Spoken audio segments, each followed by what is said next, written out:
आज की कक्षा शुरू करते हैं पातंजलि योग सूत्र के ऊपर। जो अब तक की कमेंट्रीज हैं और अब तक के जो उनके सक्सेसर्स हैं उनकी भी थोड़ी सी चर्चा करेंगे। MA first year second semester first paper first unit Patanjali योग सूत्र का परिचय। तो जैसा कि आपको इस शब्द से विदित है, पातंजलि योग सूत्र यानी महर्षि पतंजलि कृत जो ग्रंथ है उसे पातंजलि योग दर्शन या पातंजलि योग सूत्र के नाम से जाना जाता है। महर्षि पतंजलि के इस रचना काल को अलग अलग विद्वानों ने अलग अलग माना है। कुछ का मानना है कि ये ईसा पूर्व 400 वर्ष पहले लिखा गया ग्रंथ है और इसमें महर्षि पतंजलि ने विभिन्न जो योग के मर्म हैं, जो ज्ञान हैं, उनको संकलित और सूत्रबद्ध किया है।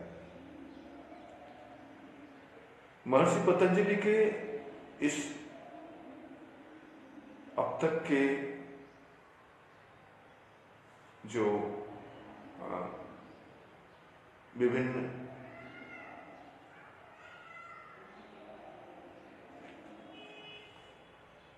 ग्रंथ उपलब्ध हैं उनमें से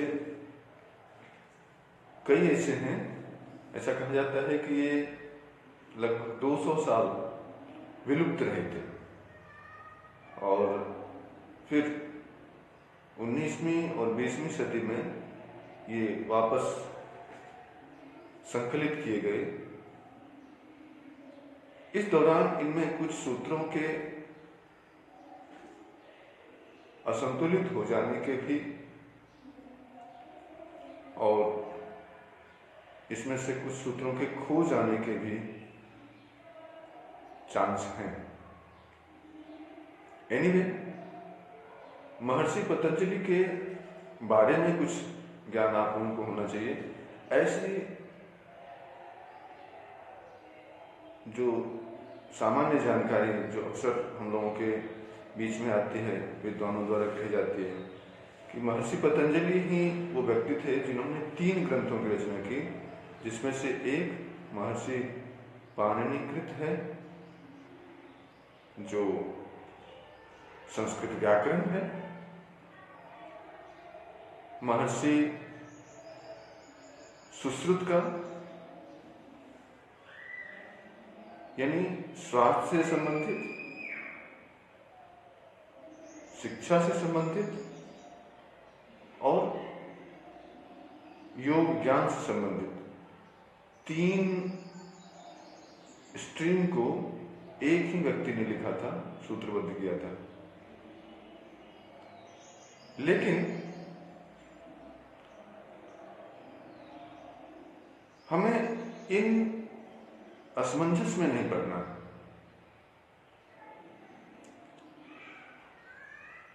हमें तो जो योग के ज्ञान है उस पर केंद्रित रहना चाहिए।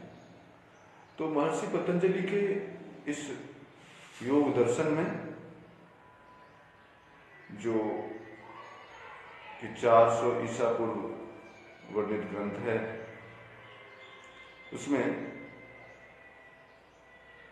उसके ऊपर कई सारे कमेंट्रीज उपलब्ध हैं, जिनमें से एक बहुत ही आसानी से सरलता से उपलब्ध है पातंजलि योग प्रदीप। पातंजलि योग प्रदीप गीता प्रेस गोरखपुर द्वारा प्रकाशित ग्रंथ है। हमें लगता है कि ये एक ऐसा ग्रंथ है, योग सूत्र या जो इसकी रचना है, इसके ऊपर जितने भी विद्वान ऋषि महर्षि हुए हैं सभी ने इस पे अपनी टिप्पणियां लिखी हैं। उनमें से एक है स्वामी सत्यानंद जी द्वारा रचित 4 चैप्टर्स ऑन फ्रीडम। इसका हिंदी वर्जन भी उपलब्ध है मुक्ति के 4 सोपान। योग सूत्र के ऊपर कमेंट्रीज तो काफी सारे हैं, जिनमें से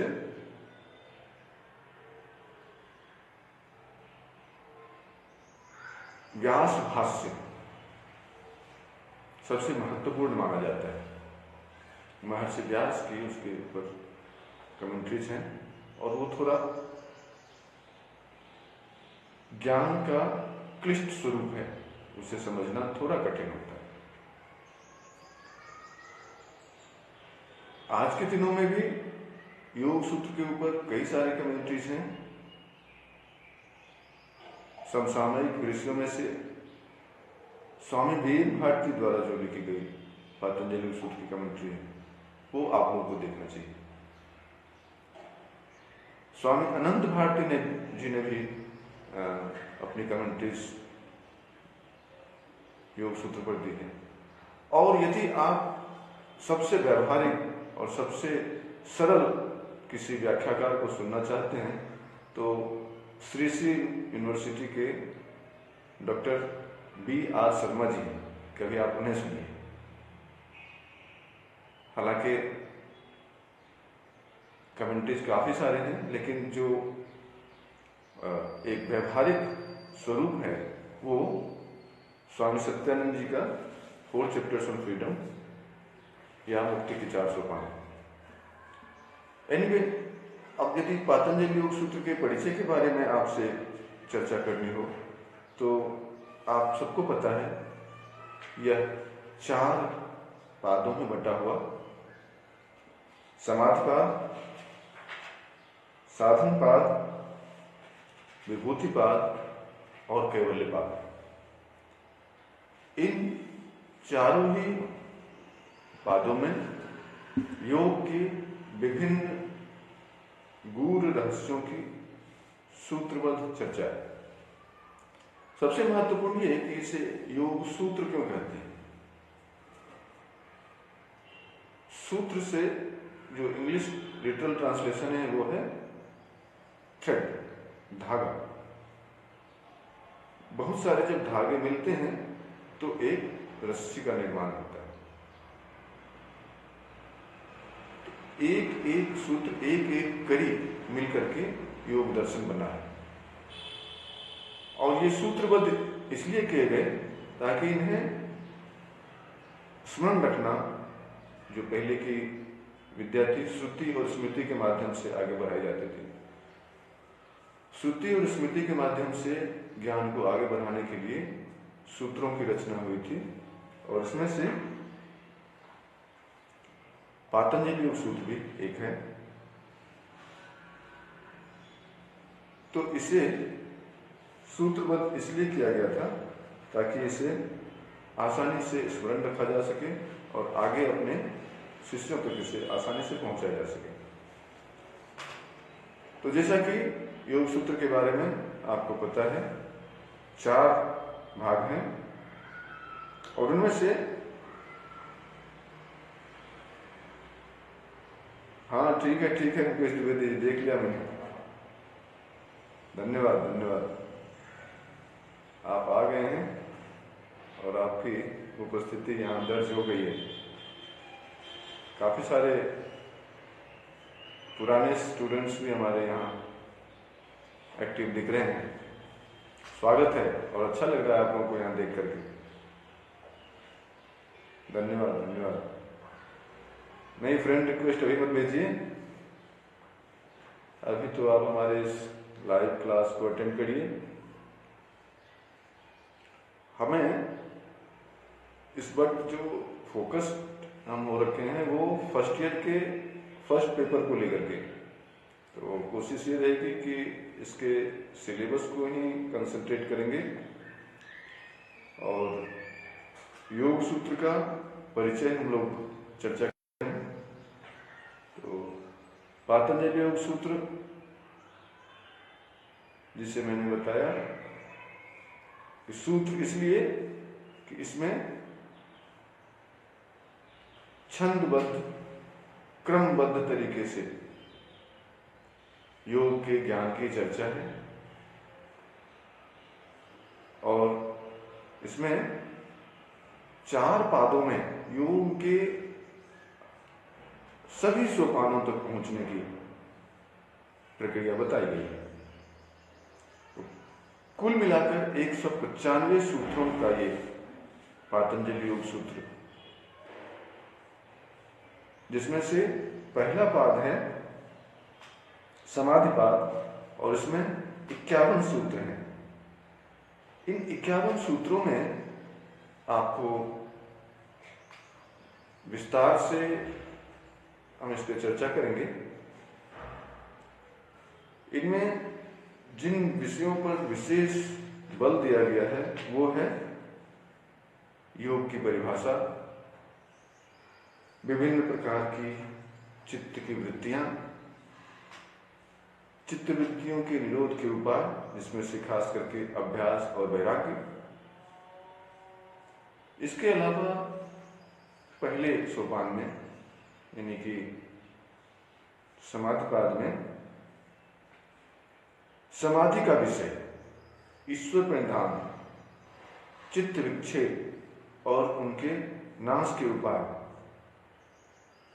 इसके अलावा चित्त प्रसादन के उपाय,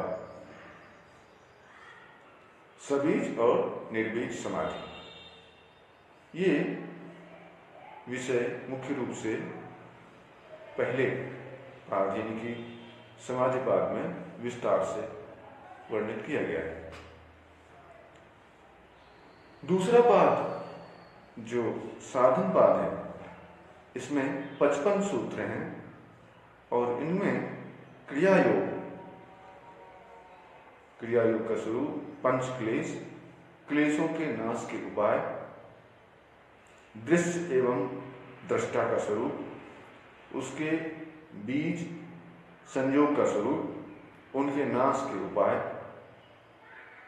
विवेक ज्ञान की प्राप्ति के लिए योग के अनुष्ठान की आवश्यकता और उनका स्वरूप, बहिरंग योग में यम, नियम, आसन, प्राणायाम और प्रत्याहार। जैसा कि आप सभी को विदित है कि महर्षि पतंजलि ने 3 स्तर के साधक माने। जो श्रेष्ठ साधक हैं उनके लिए पहले पाद में अभ्यास और वैराग्य, इसके माध्यम से योग की प्राप्ति बताई गई। जो दूसरे स्तर के साधक हैं उनके लिए ईश्वर प्रणिधान, यह भी आपके प्रथम पाद में यानी कि समाधि पाद में वर्णित है। दूसरा जो हमारा साधन पाद है, इसमें तीसरे स्तर के साधक के लिए, पहले स्तर के साधक के लिए अभ्यास और वैराग्य, दूसरे स्तर के साधक के लिए ईश्वर बंधन और तीसरे स्तर के साधक के लिए अष्टांग योग। अष्टांग योग में यम, नियम, आसन, प्राणायाम, प्रत्याहार, ये बहिरंग योग के अंतर्गत आते हैं और बाकी 3 धारणा, ध्यान और समाधि, ये अंतरंग योग में आते हैं। तो पहले 5 इस साधना पाद में है और अंतिम 3 वो विभूति पाद में। तो विभूति पाद में धारणा, ध्यान, समाधि और समाधि में भी निर्बीज समाधि के बहिरंग साधन, रूप, संयम का निरूपण, चित्त के परिणामों का विषय, प्रकृति जनित समस्त पदार्थों के परिणाम का निरूपण, फल सहित भिन्न भिन्न संयमों का वर्णन, विवेक ज्ञान और उसके फलस्वरूप कैवल्य का निरूपण किया गया है। अंतिम जो हमारा कैवल्य पाद है, इस पाद में सिद्धियों की प्राप्ति हेतु 5 हेतुओं तथा ज्ञानतर परिणाम का विषय, ध्यान जनित परिणाम के संस्कार शून्यता का प्रतिपादन और योगी के कर्मों की महिमा, साधारण मनुष्यों के कर्मफल प्राप्ति के प्रकार का वर्णन और उसके सिद्धांतों का युक्तिपूर्ण प्रतिपादन एवं विवेक ज्ञान का विषय धर्म में समाधि और कैवल्य अवस्था का निरूपण किया गया है। तो ये हमारे योग सूत्र का परिचय है, जिसमें से 195 सूत्रों में किन किन विषयों पर बल दिया गया है, इसका विस्तार से वर्णन है। अभी हमने आपको संक्षेप में बताया। समाधिपाद में 51 सूत्र और उसमें योग की परिभाषा, चित्तवृत्तियां, चित्तवृत्ति निरोध के उपाय इत्यादि हैं। साधनापाद में 55 सूत्र हैं और उसमें विशेष रूप से पंचक्लेश और दृष्टादिश इत्यादि के साथ साथ बहिरंग योग, विभूतिपाद में अंतरंग योग, विशेष रूप से निर्वित समाधि और कैवल्य का निरूपण किया गया है। और कैवल्यपाद में 5 सिद्धियों की प्राप्ति के हेतुओं के लिए विस्तार से चर्चा की गई है। तो इस तरह से योग सूत्र का जो परिचय है वो संक्षेप में इतना ही। अब हम चर्चा करेंगे योग की परिभाषा अकॉर्डिंग टू पतंजलि। महर्षि पतंजलि ने अथ योगानुशासनम से योग सूत्र की शुरुआत की। अथ योगानुशासनम में भिन्न भिन्न ऋषियों, भिन्न भिन्न ज्ञानी जनों के अलग अलग तर्क हैं और उन्होंने अथ को किसी ने इस तरह से निरूपित किया है कि अब योग के अनुशासन, अथ योगानुशासन यानी अब योग के अनुशासन।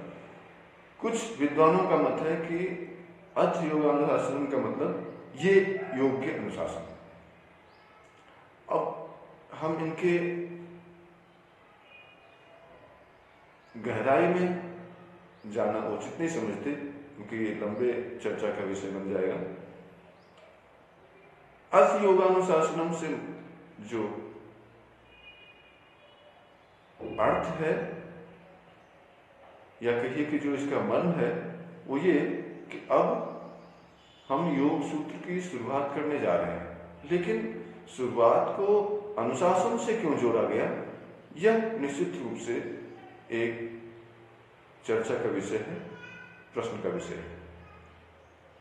आप लोग भी अपने अपने सवाल अब तक किए गए चर्चा के ऊपर कमेंट सेक्शन में लिख सकते हैं और हम उन प्रश्नों को का जवाब देना ज़्यादा उचित समझेंगे, या कहिए कि हमें भी लगेगा कि आप हमारी बातों को सुन रहे हैं और आपके इंटरेस्ट के अनुसार हम अपने लेक्चर को मोल्ड कर सकेंगे। तो मैं कह रहा था कि अथ योगानुशासनम के माध्यम से जब महर्षि पतंजलि ने इसकी शुरुआत करी तो इसका ये अर्थ था कि योग के दौरान या योग अभ्यास में अनुशासन की निहायत आवश्यकता है, या यूं कहें कि अनुशासन के बगैर योग संभव नहीं है। अब योग के अनुशासन या ये हैं योग के अनुशासन।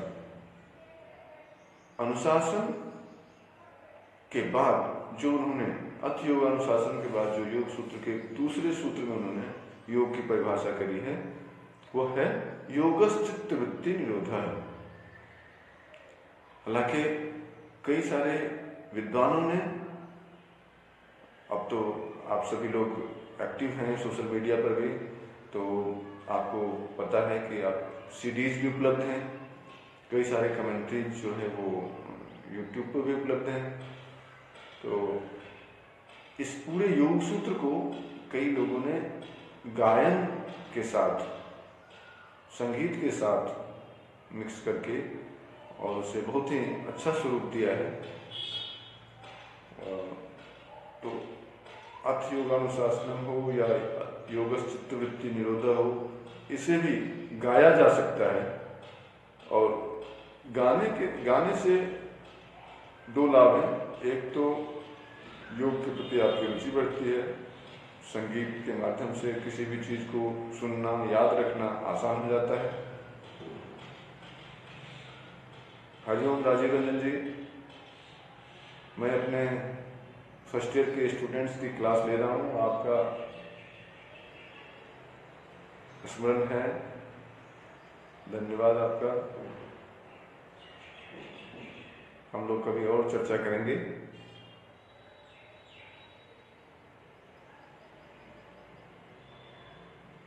धन्यवाद धन्यवाद। हाँ, तो मित्रों, मैं कह रहा था योग सूत्र को गाया भी गया है, और आप लोग यदि आजकल खाली बैठे हैं तो निश्चित रूप से YouTube पे जाइए और उनको सर्च करिए।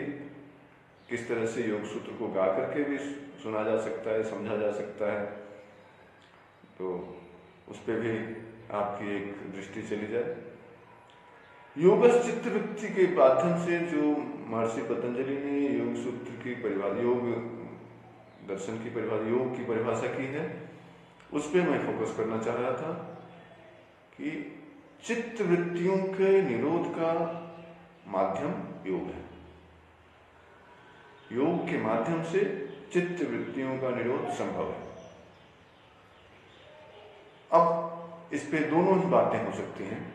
जैसे आप कहते हैं आधे गिलास पानी में कि ये आधा गिलास भरा हुआ है, कोई कह सकता है कि आधा गिलास खाली है। उसी तरह से कहने वाले इस तरह से भी कह सकते हैं कि योग जब होता है तो चित्त वृत्तियों का निरोध हो जाता है।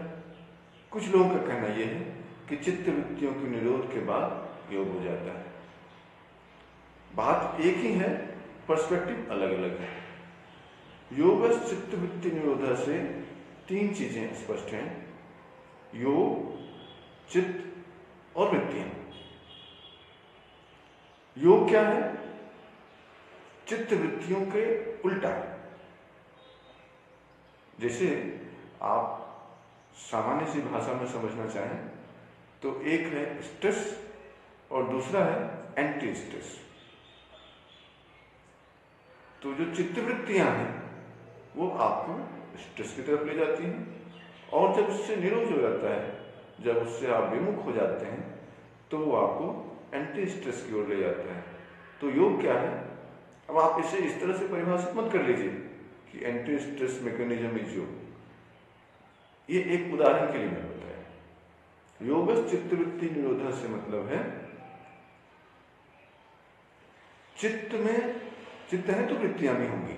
जैसे तालाब में आप देखते हैं बिल्कुल शांत सा जल होता है, उसमें आप एक कंकड़ मारें तो उसमें गोल गोल वृत्त बनते हैं, और वो तालाब के किनारे तक, इस छोर से उस छोर तक जब तक पहुंच नहीं जाते तब तक ये शांत नहीं होते। उसी तरह से चित्त जो है एक शांत तालाब की तरह है, और उसमें बाहरी कोई भी आक्षेप होता है तो वो वृत्त दूर दूर तक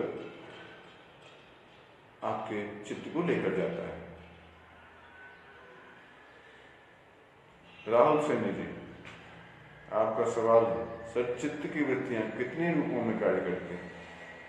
पहले हम चित्त और उसकी वृत्तियों को समझ लें। चित्त वृत्तियों के और उनके किन किन रूपों में कार्य करती है, इस पर भी हम निश्चित रूप से चर्चा करेंगे। चित्त के बारे में ऐसा बता रहा था कि एक शांत सरोवर की भांति है, और इसमें जब भी कोई बाहरी आक्षेप होता है, कोई भी विचार आता है, तो फिर वो रुकता नहीं, वो अनंत चलता रहता है। और ये वृत्तियां जो हैं, वो चित्त की जो वृत्तियां हैं, वो हमें अपने ओर बांधे रहती हैं, और जब ये वृत्तियां समाप्त हो जाती हैं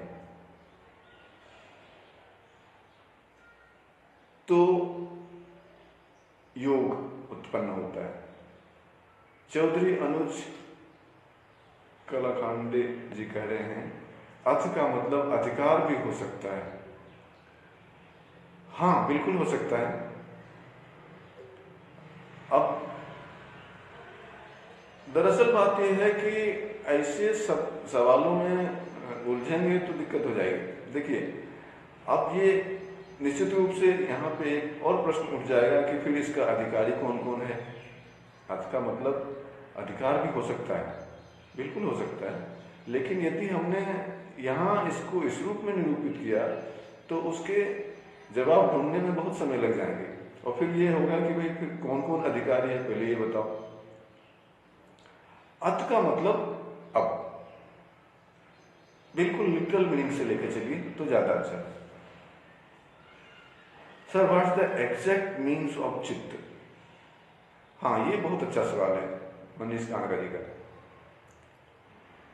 चित्त क्या है? बेसिकली इसको आप साइंटिफिक लैंग्वेज में समझिए कि ये हमारे हार्ड डिस्क की तरह से है। ब्रेन का वो हिस्सा जो हमारे मेमोरी को स्टोर करता है। मन के 4 आयाम हैं, मन, बुद्धि, चित्त और अहंकार। मन क्या करता है? मन इंद्रियों के माध्यम से समन्वय करता है और उन इंफॉर्मेशंस को लेता है। बुद्धि क्या करता है? बुद्धि अपने विवेक का प्रयोग करके उनमें से क्या जरूरी है, क्या गैर जरूरी है, उस पर अपना विचार करके विवेकपूर्ण निर्णय लेकर के और फिर उसे चित्त को भेज देता है। जो जरूरी चीजें होती हैं वो चित्त में स्टोर हो जाती हैं हार्ड डिस्क में, और जो जरूरी नहीं होती हैं उसे फिर हम यूज एंड थ्रो कर देते हैं। आप दिन भर में कई सारे इंफॉर्मेशन से मिलते हैं, लेकिन जो जरूरी चीजें होती हैं वो आप चित्त में स्टोर कर लेते हैं।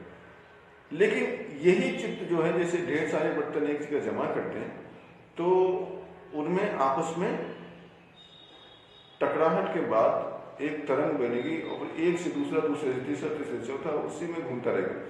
एक ऐसा भी समय आएगा जब वो शांत भी हो जाएगा, लेकिन एक को आपने छू दिया तो फिर वो वहां से चलता हुआ सबको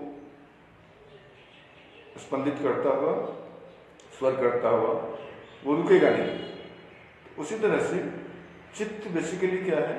मन के 4 आयामों में से एक है जिसका कार्य है मेमोरीज को स्टोर करना, और ये मेमोरीज का जो स्टोरेज है ये स्थिरता को प्राप्त हो जाए तो योग की स्थिति बनती है,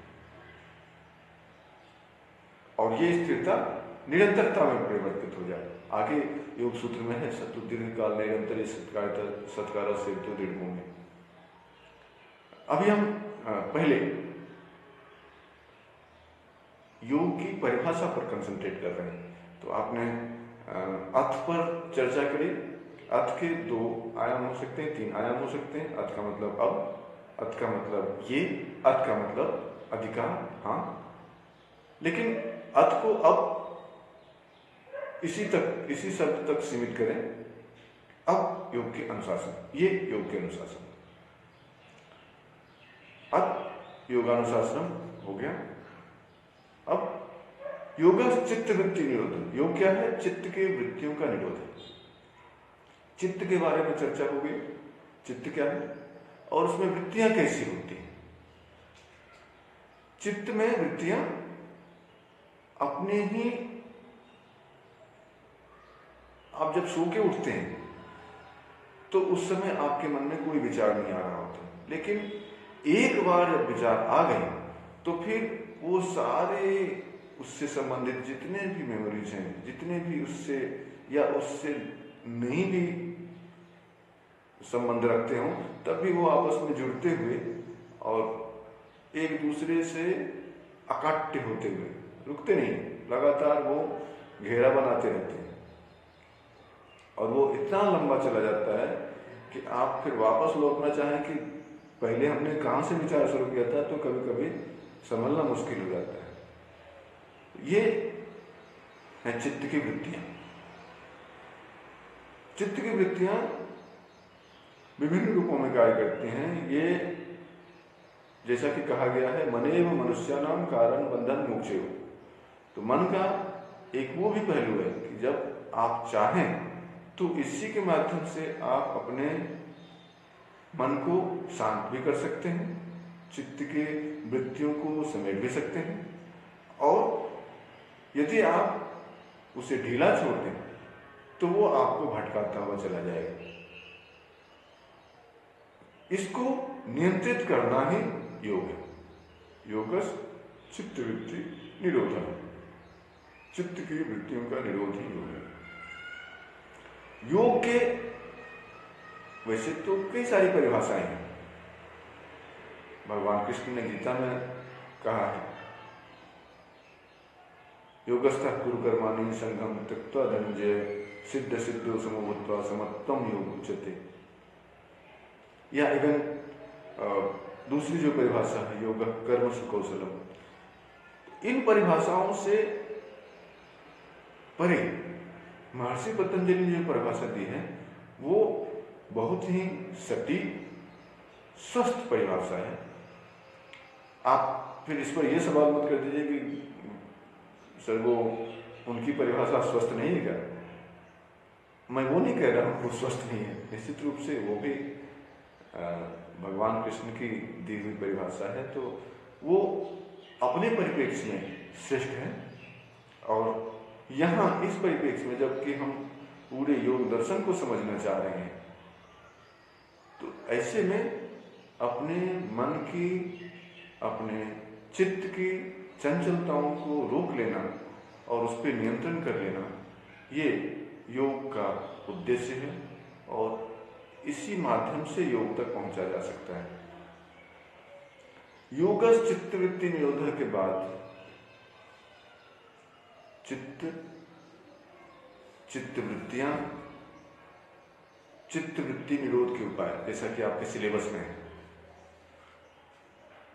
पहले आपको चर्चा करनी है योग सूत्र का परिचय, फिर योग की परिभाषा। तो अकॉर्डिंग टू पतंजलि